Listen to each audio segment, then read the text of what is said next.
Ayan mga idol, may nabili na naman tayong mga pisong malaki, ano. Yan, maraming piso yan. Ang year nito mga idol ay 1972 at saka 1974. Dalawang klase lang po yung year nito mga idol. Yan. Yung gusto magbenta mga idol, PM lang. Dahil bibilhin po natin tayo. Walang pili-piliin mga idol, maitim, maputi, or ano ba dyan, bibilhin po natin yan. Iisang presyo lang tayo mga idol. Yan, PM nyo ako kung may mga ibang old coins dyan, kahit anong mga old coins, basta magustuhan ko yan mga idol, ay matik bibilhin po natin yan. Ito mga mura lang yung ganitong barya mga idol, kaya dapat madami yung inyong ibibenta. Pag malayo, shipping. Pag malapit, pick up natin yan mga idol. Yung ganitong 1972 at saka 1974. Yan.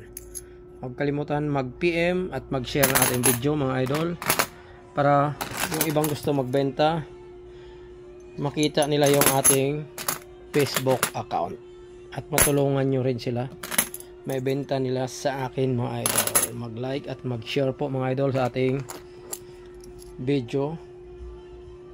Yan, sure buyer po tayo mga idol, ha? Legit buyer. Medyo mura lang ang bilhin natin, pero sure buyer po. Huwag kayong maniwala doon sa sobrang mahal bumili, dahil hindi po yan sure buyer, hindi yan legit.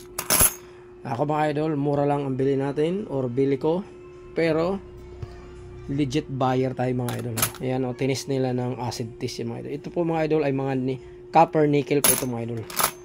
Nickel, may halong copper konti. 1972, 1974, mga piso Rizal, guys. Legit buyer tayo mga idol, legit buyer. Medyo mababa nga lang yung bili natin, pero sure buyer. Huwag kayong maniwala sa mataas na halaga.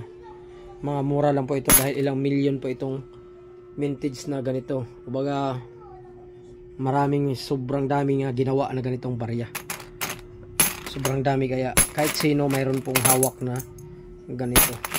Maganda po maramihan, para hindi tayo lugi sa transaction or gas pag meet up. Kasi pag konti lang, lugi tayo sa gas, dahil mura lang naman po ito.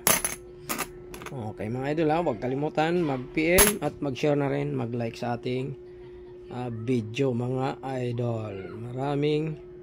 Maraming salamat po sa nagbenta.